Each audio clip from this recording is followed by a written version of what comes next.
दोस्तों नमस्कार। आज का ये एपिसोड उन भक्तों को समर्पित है जो भारत को विश्व गुरु बनते हुए देखना चाहते थे और नरेंद्र मोदी ने ये करिश्मा कर दिखाया है।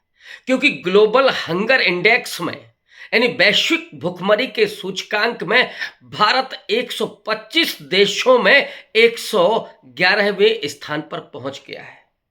पिछले वर्ष ये 121 देशों के इंडेक्स में 107वें स्थान पर था। यानी इस बार उसने छलांग लगाई है और भुखमरी में उसकी स्थिति और भी ज्यादा कुपोषित हो गई है और भी ज्यादा बदतर हो गई है।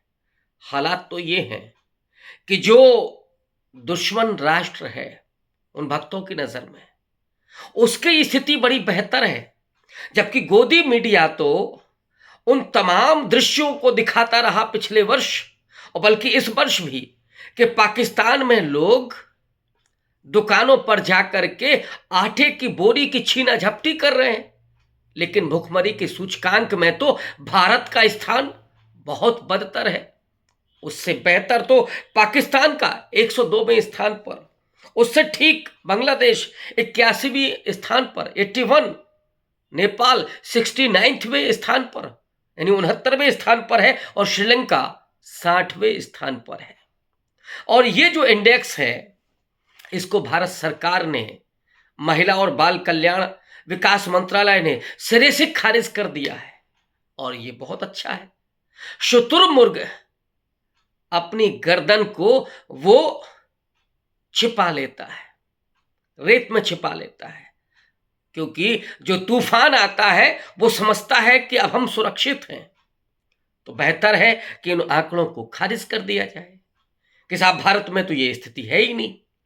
जबकि खुद भारत सरकार ये कहती है कि वो 81 करोड़ लोगों को 5 किलो राशन दे रही है।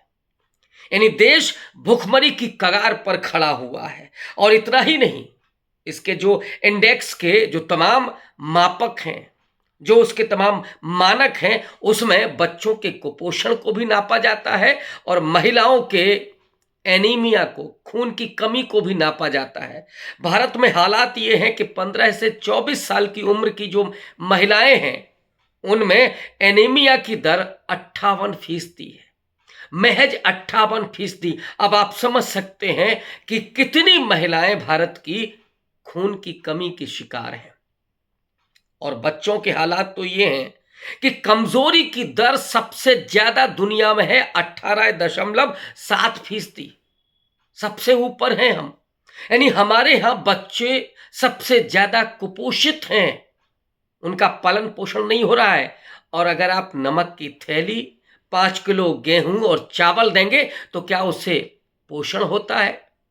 नहीं होता है। और इसीलिए जो देश बहुत तेजी से मेधा में तरक्की कर रहा था वो रुक गई है उसकी। इन बच्चों की जो कमजोर हैं, जो कुपोषित हैं, उनका मानसिक वृद्धि भी रुक जाती है, शारीरिक वृद्धि भी रुक जाती है। ऐसे में देश कैसे तरक्की कर सकता है? मुझे तो याद आता है यही मोदी जी हैं जिन्होंने कई साल पहले, जब वो गुजरात के मुख्यमंत्री थे, उस समय भी ये रिपोर्ट आती थी, भारत का अपना इंडेक्स है, लेकिन वो आजकल नहीं इंडेक्स आता है। ये तो यूपीए गवर्नमेंट के समय आता था कि कौन सा प्रदेश विकास में किस पैमाने पर है, किस मानक पर है। गुजरात में लड़कियां वहां की, महिलाएं वहां की कुपोषण की शिकार थीं, यानी 15 से वही 24 साल की उम्र वाली। नरेंद्र मोदी ने जो लड़कियों पर बोला था, शर्मसार करता है। मोदी ने कहा था कि गुजरात की जो लड़कियां हैं वो दूध नहीं पीती क्योंकि वो कमसिन दिखना चाहती हैं। ये टिप्पणी करने वाला व्यक्ति आज प्रधानमंत्री है। उसी का एक सांसद ब्रजभूषण शरण सिंह, अगर वो महिला पहलवानों के खिलाफ यौन उत्पीड़न करता है और नरेंद्र मोदी खामोश रहते हैं, नरेंद्र मोदी उस ब्रजभूषण को शरण देते हैं, तो आप समझ सकते हैं कि उनकी क्या मानसिकता है। और ये इसी वाक्य से समझ में आता है कि गुजरात की लड़कियां कमशन दिखने के लिए दूध नहीं पीती हैं, इसलिए वो कुपोषित हैं, कमजोर हैं। इसको झुठलाया गया इस रिपोर्ट को। पिछले साल एक और रिपोर्ट आई थी, विश्व असमानता रिपोर्ट, और उसने भी कहा था कि भारत सबसे ज्यादा जो असमानता वाले देश हैं उनमें से एक है। जो शीर्ष 10% आबादी है भारत की और जो निचली 50% आबादी है, उसकी जो आमदनी है, 10% लोगों की जो आमदनी है, वो नीचे रहने वाले 50% लोगों की आमदनी से 22 गुना ज्यादा है। अब आप समझ सकते हैं कि जो असंतुलन है आर्थिक स्थिति का, वो कितना भयावह है कि लोग या तो अडानी और अंबानी हैं, अरबपति हो रहे हैं। और आपको याद होगा जब वैश्विक महामारी कोरोना का बोलबाला था, तो इस देश में जब लोग त्राहिमाम कर रहे थे, मेडिकल कंपनियां उस समय 5 गुना दाम कमा रही थी, लाभ कमा रही थी। और उसी वक्त पर 100 से ज्यादा, 100 से ज्यादा जो इस देश की कंपनियां थी, वो मिलेनियर हो रही थी। उनके जो उद्योगपति थे वो मिलेनियर हो रहे थे, और मिलेनियर रुपए में नहीं, डॉलर में मिलेनियर हो रहे थे। क्यों, कैसे हो रहा था? ये सिर्फ मोदी महिमा ही काम कर सकती है, ये सिर्फ मोदी युग का ही सच हो सकता है। अब मैं उस बात पर आता हूं कि इस रिपोर्ट को झुठलाया गया है कि जैसे कोई भारत के खिलाफ साजिश कर रहा है, जबकि सच्चाई ये है कि इसके पीछे 2 एनजीओ काम करते हैं, और आज से नहीं कर रहे हैं। 1962 से एक एनजीओ जर्मनी का है, बेल्थ हंगर लाइफ, जो अपने आप को राजनीति और धर्म से परे रखता है। उसका इकरारनामा ही यही है। जो एनजीओ लगातार एक अभियान चला रहा है, भूख से मुक्ति का अभियान, वो इसमें शामिल है। और एक और एनजीओ कंसर्न वर्ल्ड वाइड, सबसे गरीब लोगों के जीवन के बदलाव के लिए ये काम करता है। और ये दोनों संयुक्त रूप से ये हंगर इंडेक्स यानी वैश्विक भुखमरी सूचकांक को प्रकाशित करते हैं, प्रतिवर्ष करते हैं। अब इन पर आरोप लगाना बहुत आसान है। ये वो देश है जिसमें प्रधानमंत्री 8,000 करोड़ के हवाई जहाज पर चलते हैं। नरेंद्र मोदी के बारे में सब जानते हैं, भारत ही नहीं दुनिया जानती है कि दिन में 4 ड्रेस बदलते हैं। अभी उन्होंने G20 का आयोजन किया, हजारों करोड़ रुपया खर्च कर डाला उन्होंने। उसके पहले न जाने कितने आयोजन, इवेंट रोज उनके होते हैं, और जहां चुनाव हो तो वहां इवेंटों की भरमार होती है और गरीबी को छुपा दिया जाता है। G20 में भी उन पर्दों के भीतर उस गरीबी को, उस बदहाली को छुपाया गया था। कोरोना काल में जब शव जल रहे थे तो उस अग्नि की ज्वाला को छुपाया जा रहा था। आज आंकड़ों को खारिज करके भुखमरी को छुपाया जा रहा है। बच्चे त्राहिमाम कर रहे हैं, उनकी बौद्धिक क्षमताएं कम हो रही हैं, महिलाएं एनीमिया की शिकार हैं। और यही वजह है कि अब वो कमजोरी दिखने लगी है। ये जो विश्वगुरु बन रहा है भुखमरी में भारत, वो मुबारक हो उन भक्तों को, क्योंकि वो इस पर एतबार नहीं कर सकते। वो तो 500 रुपए लीटर का पेट्रोल भी भरवाने के लिए तैयार हैं, भले ही उनका दिल धड़कता हो और बार बार उनको चोट लगती हो, लेकिन तुतलाते हकलाते हुए वो यही कहेंगे, आएगा तो मोदी ही।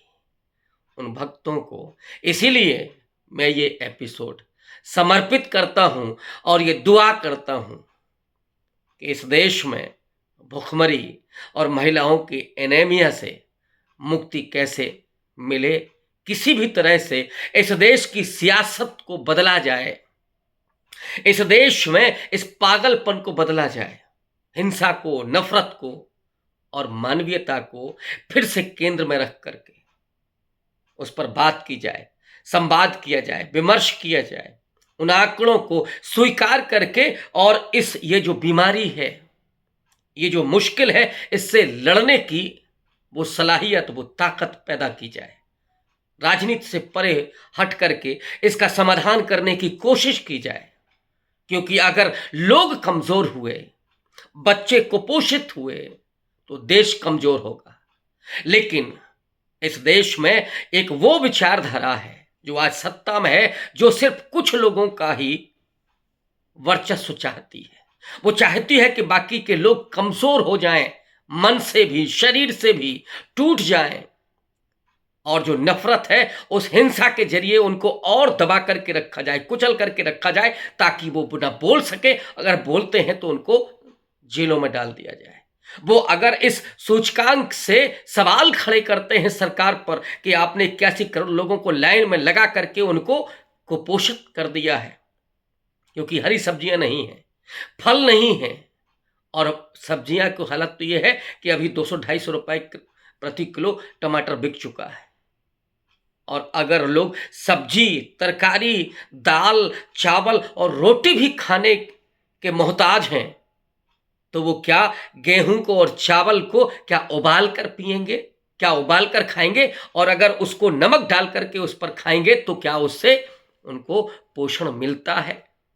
वो बात अलग है कि मोदी जी के बारे में कहा जाता है कि वो काजू की रोटी खाते हैं। अब मुझे नहीं पता कि वो क्या खाते हैं, लेकिन ये जरूर हमने देखा कि G20 के उस पूरे आयोजन में चांदी के बर्तनों को इंडिया के मिडिल क्लास के उस टैक्स के पैसे से खरीद करके मेहमान नवाजी की गई थी। और जब वो जाते हैं अमेरिका, तो वो वहां के राष्ट्रपति की पत्नी को जो डायमंड दे करके आते हैं, मैं तो उसकी कीमत के बारे में भी नहीं जानता कि कितने कैरेट का था, वो कितनी कीमत थी, लाखों रुपए में थी। और ये क्या मोदी जी ने अपने घर से दिया था? ये इस देश के लोगों के टैक्स का पैसा है। इस देश के टैक्स के पैसे को लोगों की भलाई पर खर्च किया जाए, उनके लिए काम, रोजगार, कल्याणकारी योजनाएं और कुपोषण से मुक्ति के लिए अभियान चलाया जाए। इन आंकड़ों को झुटलाने के बजाय उस सच को शुतुरमुर्ग की तरह अब गर्दन रेत में छिपा करके बच नहीं सकते हैं, क्योंकि ये देश समता, न्याय और लोकतंत्र और संविधान की रक्षा में आगे बढ़े, यही कोशिश हमें करनी चाहिए। और उसके लिए इस देश के तानाशाह को बदलने की जरूरत है। शुक्रिया, धन्यवाद।